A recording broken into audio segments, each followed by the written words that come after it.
Hello guys, welcome back to my channel Earth Mom Dehradun. मैं हूं ज्योति और वेलकम है आप सभी का मेरे चैनल में नए हैं तो प्लीज़ चैनल को सब्सक्राइब ज़रूर कीजिए। वीडियो पसंद आई तो लाइक भी करिए। कमेंट सेक्शन में कमेंट करके ज़रूर बताइए कि आप सबको मेरा वीडियो कैसा लगा। एंड यस, ये वाला रिएक्शन वीडियो मैं सपना और अभी मार्केट में कुछ नई खबरें आई हैं उससे रिलेटेड बनाने वाली हूँ। होप करती हूँ कि आप लोगों को वीडियो पसंद आएगा। कमेंट सेक्शन में अपने कमेंट्स ड्रॉप ज़रूर करना। गाइस, सोशल मीडिया पे ना अपने 4-5 साल के करियर में मैंने इतनी तेज़ी रफ्तार से यहाँ पे रिश्तों को, दोस्ती को, लोगों को इतना बदलते हुए देखा है कि इतनी तेज़ी से तो कोई चीज़ नहीं बदलती जितनी तेज़ी से यहाँ पे रिश्ते बदल जाते हैं। एंड इसीलिए सोशल मीडिया पे रिश्तों पे भरोसा करना, फ्रेंड्स पे भरोसा करना, ये सब चीज़ें मैं बहुत पीछे छोड़ आई हूँ। सबके साथ न्यूट्रल रहो, लेकिन एक बाउंड्री हमेशा आगे खींच लो कि इस बाउंड्री के पार ना आप कभी जाओ, ना ही इस बाउंड्री के पार आप किसी को आने दो।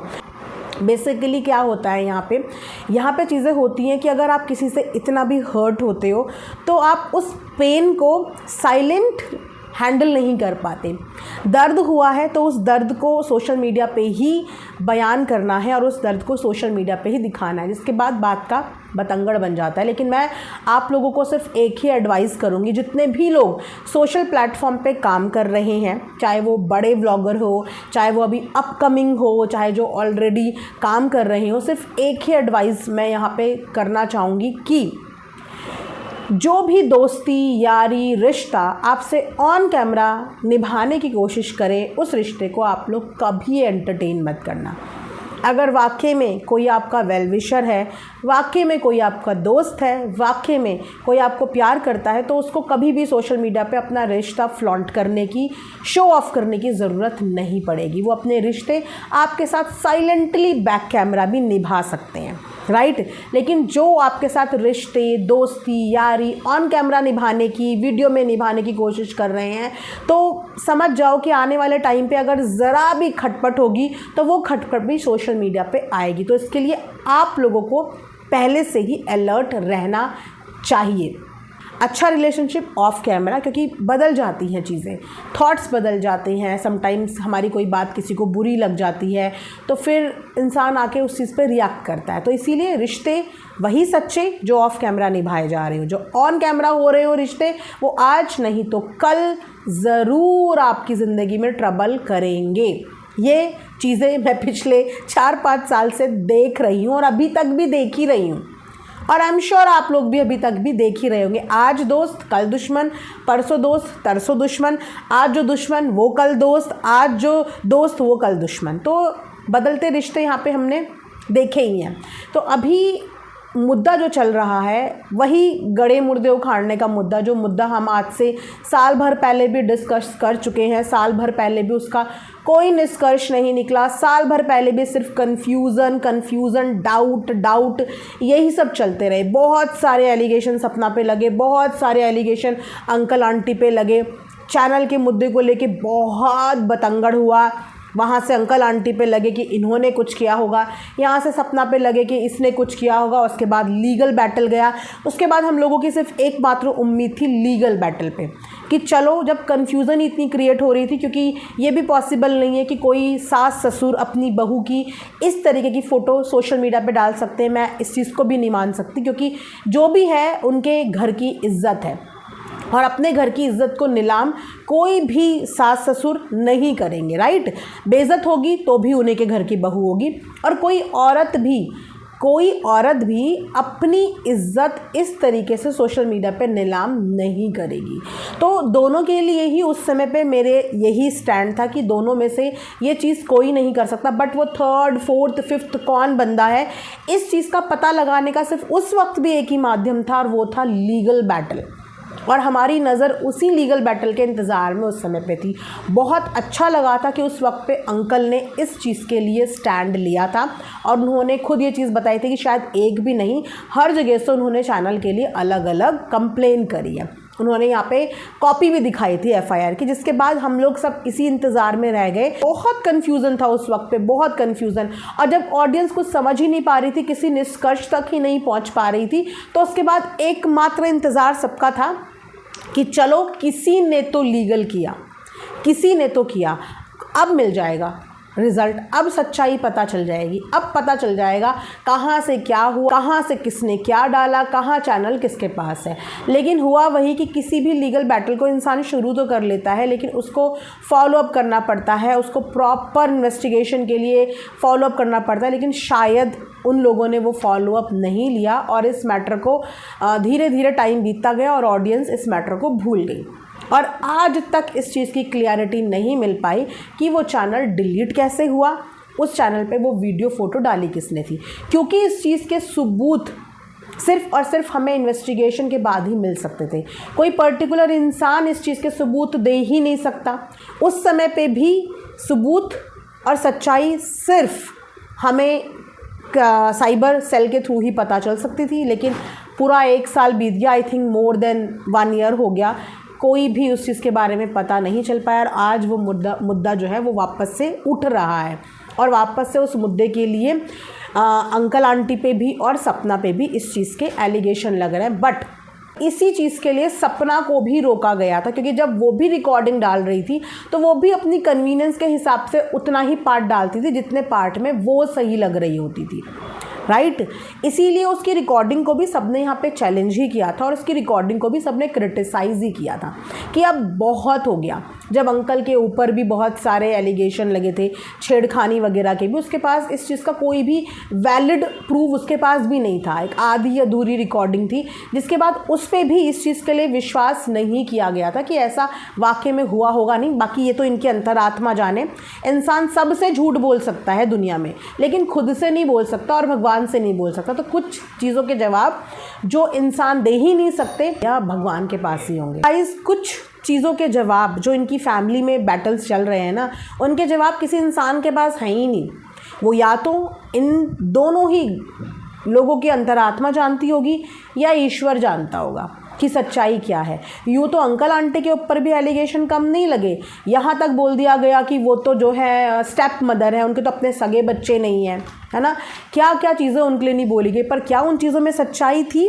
लेकिन क्योंकि कोई लोग, जो कुछ लोग थे वो उनको अच्छा नहीं मानते थे, उन लोगों के खिलाफ थे, तो उन्होंने इन कहानियों में भी विश्वास किया कि इनके तो सगे बच्चे ही नहीं थे, इनके तो वो सगे हैं ही नहीं। मतलब कितनी कहानियाँ अंकल आंटी के लिए भी आई और आप लोगों ने वो सुनी होगी, लेकिन कितना सच था उसमें, कितना सच था, कितना झूठ था, बताओ। तो हमने सपना के ससुराल वालों से रिलेटेड यहाँ पे मल्टीपल कहानियाँ सुनी है, मल्टीपल कहानियाँ, लेकिन उन कहानियों की सच्चाई अभी तक प्रूफ के साथ, प्रूफ ऐਵੇਂ नहीं कि कुछ भी प्रूफ लगा दिया, प्रूफ होता है जिस प्रूफ के बाद कोई इंसान इफ़ और बट की गुंजाइश ना करे। और वो प्रूफ या तो सपना के पास ही हो सकता है या फिर उसके इन लॉज के पास ही हो सकता है, क्योंकि ये उनका घर का घरेलू मैटर है।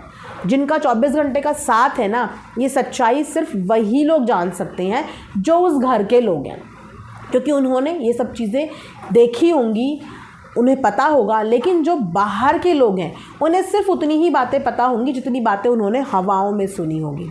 कुछ बातें यहाँ से, कुछ बातें यहाँ से, कुछ बातें किसी रिश्तेदार से, कुछ बातें किसी रिश्तेदार से, लेकिन एक्चुअल बातें अगेन दोनों की अंतरात्मा और भगवान ही जानता होगा कि असलियत क्या है, राइट। राजवीर भैया का केस आज तक मिस्ट्री बना हुआ है, आज तक उस केस का नहीं पता कि उस केस की सच्चाई क्या है। कोई कहता है वो एक्सीडेंट है, कोई कहता है किसी ने कुछ कर दिया, कोई कहता है कुछ, कोई कहता है कुछ, राइट। तो कुछ लोगों ने उस चीज़ पे विश्वास किया, कुछ लोगों ने उस चीज़ पे क्वेश्चन किया, कुछ लोगों ने उस चीज़ को चैलेंज किया, लेकिन उस केस की भी इन्वेस्टिगेशन नहीं हो पाई। और ये दोनों ही मैटर, चाहे राजवीर भैया का जाना वो वाली मिस्ट्री हो, चाहे रॉड चैनल का जाना वो वाली मिस्ट्री हो, ये दोनों ऐसे मुद्दे थे जिन मुद्दों का जवाब या जिन मुद्दों के सबूत इन दोनों के पास भी नहीं है। लेकिन हाँ, इन दोनों मुद्दों के सबूत मिल सकते थे, वो सिर्फ़ और सिर्फ एक माध्यम से, वो थी इन्वेस्टिगेशन के माध्यम से। लेकिन ना तो वो वाली इन्वेस्टिगेशन आगे बढ़ पाई और ना ही इस इन्वेस्टिगेशन का कुछ भी सामने आया। तो अब ये बोलना कि सपना ने वो ऐसा किया, ये भी गलत होगा, और ये बोलना कि अंकल आंटी ने ऐसा किया, ये भी गलत होगा। क्योंकि किसने ऐसा किया, किसने ऐसा नहीं किया, इस बात की तो होनी चाहिए थी इन्वेस्टिगेशन, लेकिन ढील बरती गई दोनों साइड से, और शायद उन्होंने अपने मेंटल पीस को चुना। उस समय पे दोनों ही लोग बहुत ज़्यादा परेशान हो गए थे, अंकल आंटी परेशान हो गए थे रोज़ की इन सब चीज़ों से। वहाँ पे सपना अपना आपा खो रही थी, पेशेंस बिल्कुल ज़ीरो हो गया था, सोचने समझने की सब कुछ ख़त्म हो गई थी क्षमता। तो उन दोनों ने उस वक्त पे अपना पीस चुना कि हम इस चीज़ को यहाँ पे ख़त्म करते हैं, अपनी अपनी ज़िंदगी के ट्रैक डिसाइड करते हैं और सब चीज़ों को पीछे छोड़ के अपनी अपनी डायरेक्शन की तरफ मुड़ जाते हैं, जो कि वो लोग मुड़े भी। सब चीज़ें उन्होंने पीछे छोड़ दी, लेकिन वो कहते हैं ना कि जिन सवालों के जवाब नहीं मिलते वो हर बार हर साल आके आप लोगों को परेशान करते हैं।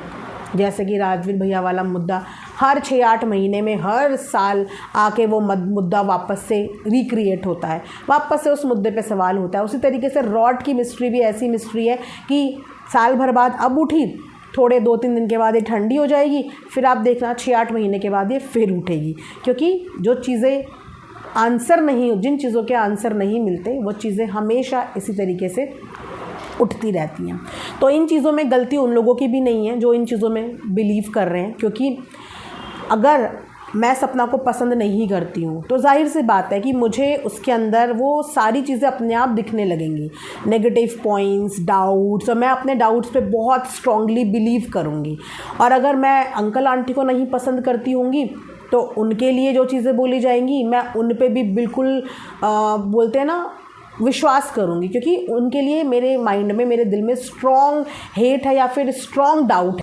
सबसे अच्छी बात इन सब चीज़ों में पता है क्या हो रही है कि दोनों ही पार्टी शांत हैं। एक वीडियो अंकल आंटी ने बनाया, एक वीडियो सपना ने बनाया, और दोनों अपने अपने काम में लग गए, दोनों अपना शांति से काम कर रहे हैं। और हमेशा यही होता है कि जहाँ से चीज़ों की शुरुआत होती है वो लोग शांत हो जाते हैं, अपना अपना काम कर रहे होते हैं, लेकिन मेंटल पीस और डिस्टर्ब होती है तो सिर्फ ऑडियंस जो उन लोगों को प्यार कर रही होती है। तो आप लोगों से भी मैं बस यही बोलूँगी कि बिना एक दूसरे को हेट दिए हुए आप लोग अपने ओपिनियन एक अच्छी भाषा में रख सकते हैं, बिना किसी हेट को स्प्रेड करे हुए या फिर किसी भी हेट का हिस्सा बने हुए। क्योंकि नफ़रत से गाइस कुछ नहीं मिलने वाला। 4 दिन की ज़िंदगी है, फिर कौन कहाँ, और जिनके लिए आप लड़ रहे हो वो दोनों सुकून और शांति से अपना अपना काम कर रहे हैं और उनके लिए आप लड़ रहे हो। जब अंकल आंटी के लिए अगेंस्ट बोलो तो उनको चाहने वाले आप लोगों को बद्दुआ, क्रिटिसिज्म, ट्रॉल करके परेशान कर देते हैं। अगर आप सपना के अगेंस्ट बोलो तो सपना वाले आप लोगों का जीना मुश्किल कर देते हैं। तो जब दोनों ही क्रिएटर्स शांति से बैक स्टेप करके चुप हो गए, वही चुप हो गए जिनका चैनल है, जब उनको ही नहीं पड़ी, जिनके घर का मैटर है, जब उनको ही इन्वेस्टिगेट नहीं करना, उनको ही सच्चाई नहीं जाननी, उन्होंने ही लेट इट बी इन सब चीज़ों को कर दिया है। तो आप और हम इन चीज़ों पे अपना दिमाग ख़राब करके या इन चीज़ों पे डिस्टर्ब होके या फिर दूसरों को डिस्टर्ब करके क्या समझदारी का काम कर रहे हैं? आई थिंक नहीं कर रहे हैं। राइट, हम यहाँ पे काम करने आए हैं, लेकिन किसी की बद्दुआ लेने, किसी की अब्यूजिंग लेने नहीं आए हैं। तो समझदारी यही कहती है कि जिनके मुद्दे हैं, जब वो नहीं बोल रहे हैं तो आप भी किसी के मुद्दों के लिए मत खड़े हो जब तक ये लोग अपने लिए स्टैंड ना लें। तो ये था मेरा एक छोटा सा पॉइंट ऑफ व्यू इस मैटर को लेके। आई होप कि आप लोगों को पसंद आया होगा वीडियो। अगेन मैं बोलूँगी कि मैं किसी भी तरीके की हेट को सपोर्ट नहीं करती हूँ। तो कमेंट सेक्शन में आप लोग ज़रूर अपने कमेंट करें, लेकिन एक मर्यादा के तहत करें, ताकि आपके कमेंट से किसी का भी दिल ना दुखे, किसी की भी डिसरिस्पेक्ट ना हो। जिसको प्यार करते हो उसको बेइंतहा प्यार करो, लेकिन उसको प्यार करने के चक्कर में अगर आप दूसरे को नफ़रत कर रहे हो तो फिर आप भी सही नहीं कर रहे हो। राइट, प्यार करो, बेशुमार करो, लेकिन प्यार कभी भी नफ़रत करना नहीं सिखाता है। प्यार तो सिर्फ प्यार करना सिखाता है। तो अगर आप सपना को प्यार करते हो तो सिर्फ प्यार करो, अंकल आंटी को नफ़रत मत करो। और अगर आप अंकल आंटी को प्यार करते हो तो सिर्फ उनको प्यार करो, सपना को नफ़रत मत करो। हमारा प्यार ही काफ़ी होता है किसी के लिए। इसी के साथ ही वीडियो यहाँ पर एंड करती हूँ। Thanks for watching Earth Mom Dehradun. Bye bye, take care, love you all.